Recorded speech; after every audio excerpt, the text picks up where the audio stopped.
লাগছে মোটামুটি 6 লাখ টাকা লাগছে। আমি ড্রাইভিং পেশায় আছি, ড্রাইভিং করতেছি এখনো।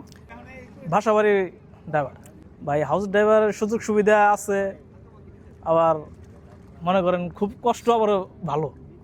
মানে ড্রাইভিং বলতে একটা স্বাধীনতা আছে। জি। আপনি ড্রাইভিংয়ে যদি বিষয়ে আসেন তাহলে একটা স্বাধীনতা পাইবেন, যে কোনো জায়গায় যাইতে পারবেন। ডিউটির টাইম নাই, হাউস ড্রাইভার কোনো টাইম নাই। কিছু কিছু কুয়েতি আছে 100 টাকা দেয়, আর কিছু কিছু মানে 120 টাকাও দেয়।